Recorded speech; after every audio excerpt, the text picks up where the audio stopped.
নমস্কার বন্ধুরা, সপ্তম শ্রেণী ইতিহাস বিষয়ের থার্ড ইউনিট টেস্ট বা থার্ড সামেটিভ ইভ্যালুয়েশন যেটা তোমাদের ইতিমধ্যে শুরু হয়ে গেছে। আমরা আজকের ইতিহাস বিষয় নিয়ে মোস্ট ইম্পর্ট্যান্ট প্রশ্নগুলো নিয়ে হাজির হয়েছি। আমরা ইতিমধ্যেই বাংলা, অঙ্ক, ইংরেজি, পরিবেশ, কম্পিউটার সহ সংস্কৃত সমস্ত বিষয়ের প্রশ্ন উত্তর এবং সাজেশান পোস্ট করে দিয়েছি। তোমরা এখনও না দেখে থাকলে অবশ্যই প্লেলিস্ট সেকশন থেকে সেই ভিডিওগুলো দেখে নিও। তোমরা কী করবে, তোমরা অবশ্যই কী করবে, ভিডিওটা লাইক করে চ্যানেলটিকে সাবস্ক্রাইব করে দেবে এবং কোনো প্রশ্নের উত্তর জানার থাকলে অবশ্যই সেটা কমেন্ট করে জানাবে এবং কোন স্কুল থেকে ভিডিওটা দেখছো অবশ্যই কমেন্ট করে জানাও।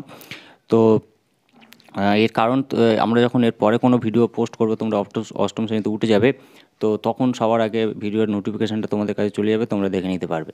তো চলো সরাসরি আমরা প্রশ্ন উত্তর পর্বে চলে যাই। তোমরা দেখতে পাচ্ছ একটা হাই স্কুলের প্রশ্ন এটা পড়েছে, ঠিক আছে। থার্ড সামেটিভ ইভ্যালুয়েশন 70 নম্বরের পূর্ণমান এবং সপ্তম শ্রেণীর বিষয় ইতিহাস। সঠিক উত্তরটি বেছে নিয়ে লিখতে বলছে 14 নম্বরের একে দাগে। একটা বলছে চেট্টি বলা হতো কাদের? বণিকদের, কৃষকদের, ভূস্বামীদের না ভবঘুরেদের? তো চেট্টি এখানে যে কোশ্চেনটা সেখানে কৃষকদের দাগ দেওয়া আছে। একে দাগে দুটো বলছে বৌদ্ধ ধর্মমতে নির্বাণ শব্দের অর্থ কী? ভক্তি, শক্তি, মুক্তি না বিনাশ? এরপর ধীমান ছিলেন কি? ধীমান ছিলেন বিজ্ঞানী, কবি, সিদ্ধাচার্য না ভাস্কর? সঠিক উত্তরটা লিখতে হবে। একে চারটা বলছে দিল্লিতে সুলতানি শাসন প্রতিষ্ঠিত হয়েছিল কবে? 1000 খ্রিস্টাব্দে, 1205 খ্রিস্টাব্দে, 1206 খ্রিস্টাব্দে না 1208 খ্রিস্টাব্দে প্রতিষ্ঠিত হয়েছিল? এরপরে ইসলাম জগতের প্রধান শাসক কে ছিল? সুলতান, খালিফা, দরবেশ না উলেমা? বাজার দর নিয়ন্ত্রণ করেন কে? মোহাম্মদ ঘুরি, ইলতুৎমিশ, বলবন না আলাউদ্দিন খিলজি? তো এটা বাজার দর আলাউদ্দিন খলজি নিয়ন্ত্রণ করেন। এরপর প্রথম পানিপথের যুদ্ধ হয় কত? এটা 1526। এটা ভুল অ্যান্সার দিয়েছে, 1556 হবে না। প্রথম পানিপথের যুদ্ধ হয় 1526। পাট্টা ও কাবুলিওয়াত চালু করেছিল কে? হুমায়ুন আকবর, ঠিক আছে। শেরশাহ না ইব্রাহিম লোদি? ঠিক আছে। এরপরে একে নয়টা হচ্ছে আকবরের রাজস্ব মন্ত্রী কে ছিলেন? বৈরাম খাঁ, তারপরে টোডরমল মানসিংহ না আদিল শাহ? চারটে অপশান দেওয়া আছে, যেটা সঠিক হবে সেটা তোমরা লিখবে। একে 10টা বলছে ফতেপুর সিক্রি কার রাজধানী ছিল? আকবরের, শাহজাহানের, ফিরোজ তুগলক না বাবরের? শঙ্করদেব ছিলেন একজন কে? লেখক, কবি, কিসের উপাসক না ঐতিহাসিক? আমির খসরু কোন ভাষায় সাহিত্যিক ছিলেন? আমির খসরু ছিলেন হিন্দি, আরবি, উর্দু না ফার্সি? যেটা সঠিক। এরপরে যেটা বলা হচ্ছে একের 13টা দেখো, শিবাজি কোন সাম্রাজ্যের অধিপতি ছিলেন? মুঘল, মারাঠা, রাজপুত না শিখ? এবং একের 14টা বলছে ভারতীয় সংবিধান কার্যকর করা হয় কত সালে? 1950, 1947, 1951, 1946? তো এবার দুই দাগের প্রশ্নটা দেখে নাও। নিচের প্রশ্নগুলি নির্দেশ মতো উত্তর দাও। 14 নম্বরের আছে। দুই দাগের একটা বলছে নিচের প্রশ্নগুলির উত্তর দাও একটি বাক্যে। গ্যাংটক রোড কে নির্মাণ করেন? শেরশাহ নির্মাণ করেন, তোমরা জানো। সুলতান রাজিয়া কার কন্যা ছিলেন? আচ্ছা, 2-13টা বলছে যে দিনমার কাদের বলা হতো? শিখ ধর্মের প্রবর্তক কে? ঠিক আছে, শিখ ধর্মের প্রবর্তক গুরু নানক। আচ্ছা, এরপর 2-15টা বলছে মুঘল স্থাপত্যের শ্রেষ্ঠ নিদর্শন কি? 2-16টা বলছে খালসা শব্দের অর্থ কী?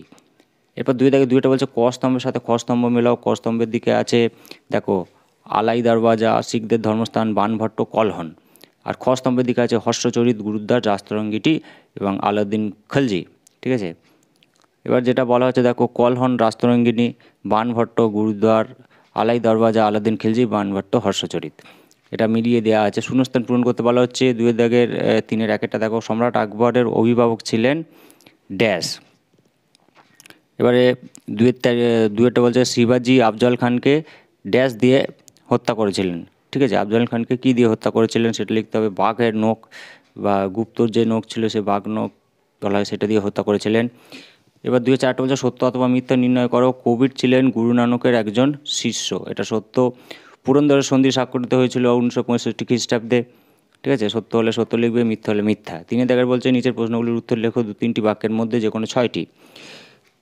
3-এর একটা বলছে পাট্টা ও কাবুলিওয়াত কী? তারপর 2টা বলছে খলজি বিপ্লব কী? 5-এরটা বলা হচ্ছে যে দাগ ও হুলিয়া কী? রুমি কৌশল কী? মিনিয়েচার বলতে কী বোঝায়? কবির কেন বিখ্যাত? এরপর চাথারবাগ কী এবং সংবিধান কাকে বলে? এটা 12 নম্বর, 2 নম্বর করে আছে, 6x2 12 নম্বর। এরপর 4 দাগে বলছে নিচের প্রশ্নগুলোর উত্তর দাও। 4-5টি বাক্যের মধ্যে যে কোনো 5টি করতে বলা হচ্ছে। 3x5 15। 4-এর একটা বলছে টিকা লেখো ত্রিশক্তি সংগ্রাম। 4-2-টা বলছে যে টিকা লেখো নালন্দা। এবং 4 দাগে 3-টা বলছে টিকা লেখো তানসেন। তারপর সুফিবাদ, ঠিক আছে। সুফিবাদ বলতে কী বোঝায়? এবং শিবাজির সঙ্গে মঙ্গলদের সংঘাতের কারণ কী ছিল?